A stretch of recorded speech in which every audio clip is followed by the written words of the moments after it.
Hi everyone, I'm back. This is going to be the second video about my J1 journey as a teacher here in the US.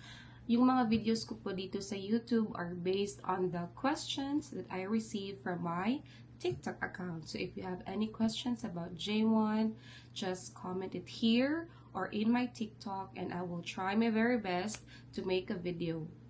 Kasi may videos ako na ginawa na before sa TikTok ko and then I'm still receiving the same question. So, I preferred or decided to make like YouTube videos para if may mag-ask sa akin sa TikTok, at least I can just give the YouTube link. So, for today's video, I am going to answer yung isa sa mga frequently asked questions na natatanggap ko. It's, ilan ba yung nagasto ko? Should kayo mag-Tagalog zay, pero laban. Magkano ba yon? Hindi ilan. Anyway, magkano ba daw yung nagasto ko sa journey ko as a J1 teacher? To give you a background, I am, direct hired po ako. Hindi po ako nag-go through na sa agency. Kaya yung expenses ko po sa application ko is much lesser than those who applied through agencies.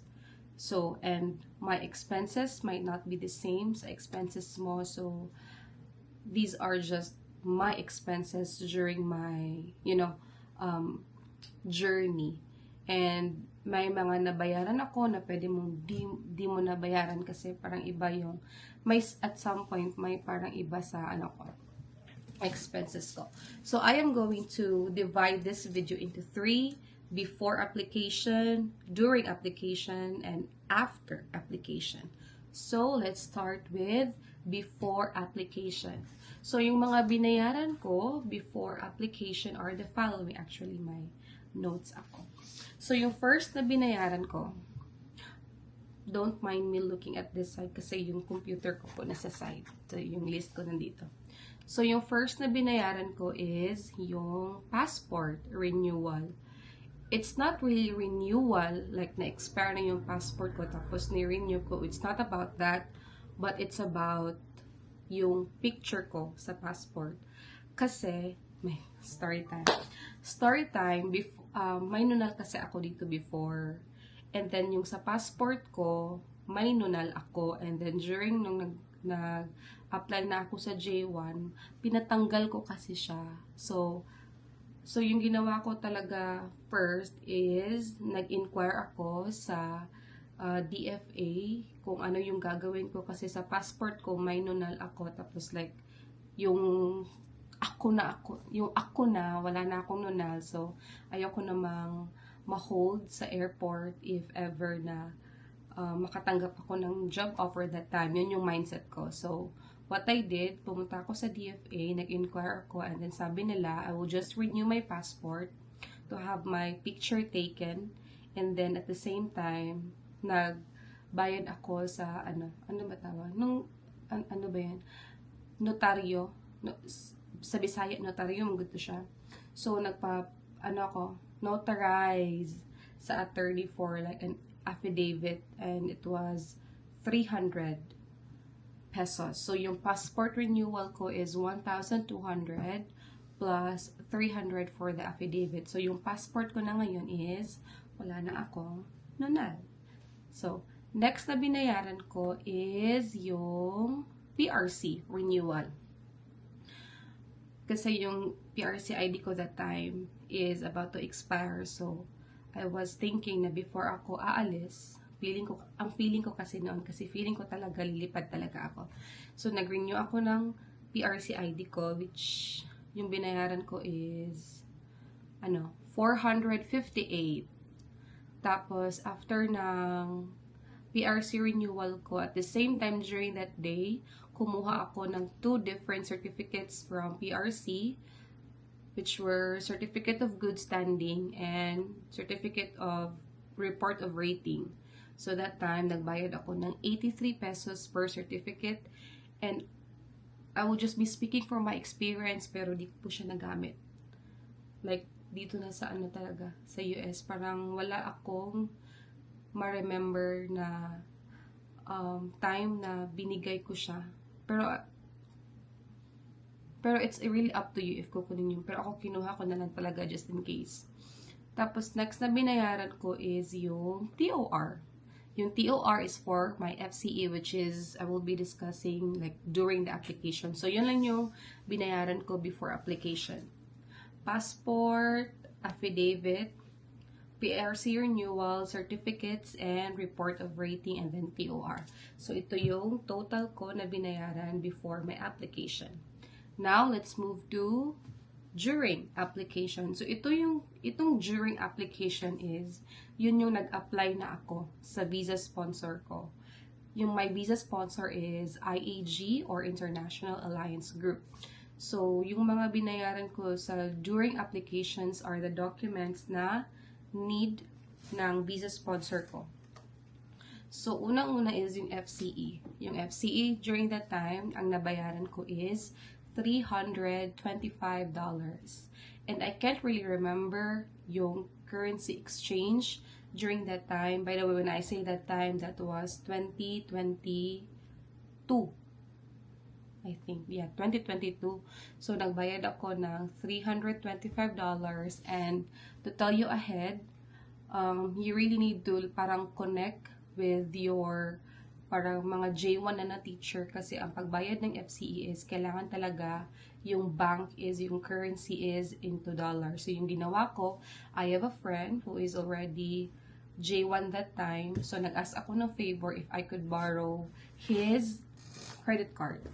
So, and during that time, yung nabayaran ko sa kanya kasi dollar to peso, it was 18,644. That's exact. 18,644 for FCE, but if yung dollar, ano niya, equivalent is $325. And kasali na dun yung hard copy and soft copy sa FCE. Next na binayaran ko is yung NBI clearance, which was 155 pesos. Police clearance, 180 pesos.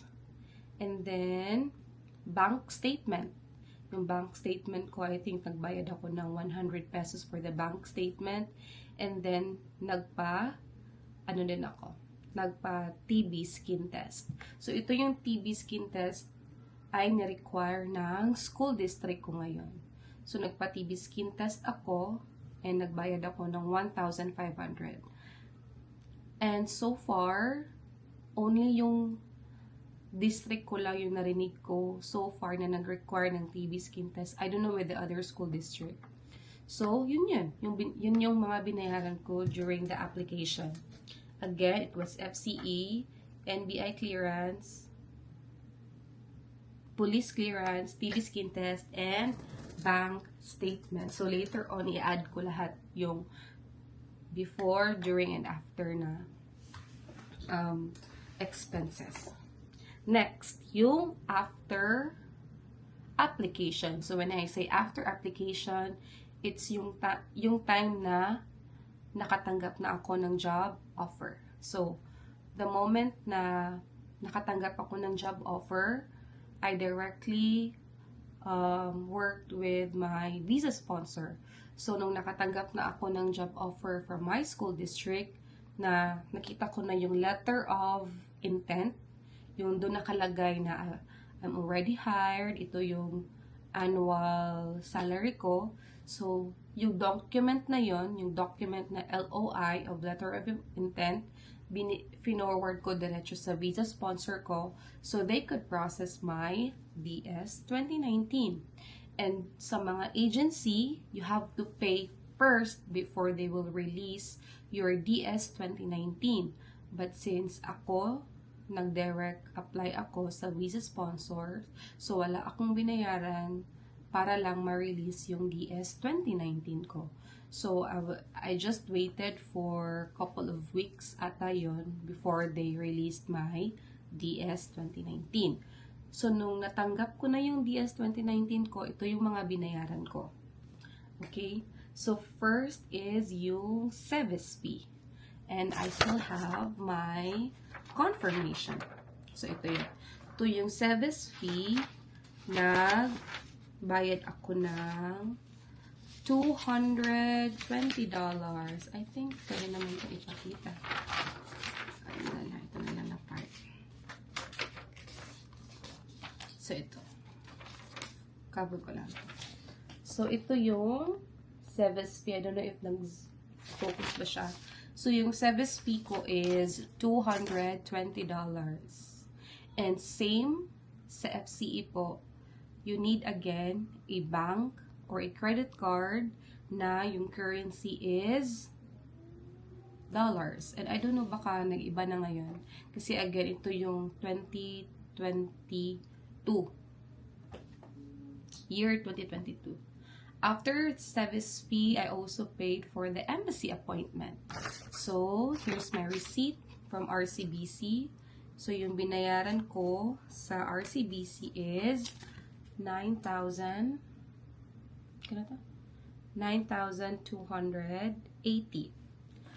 So, after service, embassy, then I booked my plane ticket.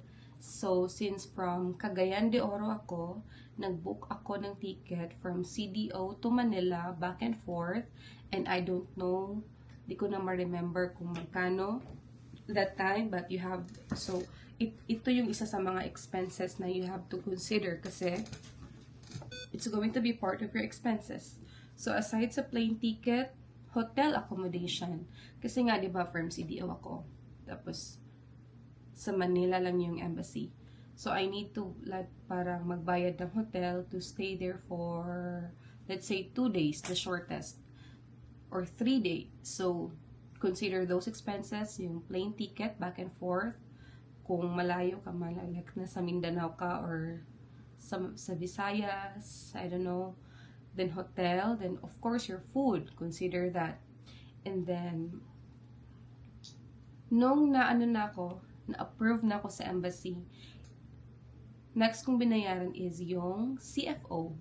CFO is yung parang, yung sticker, CFO sticker, and nagbayad ako ng 177.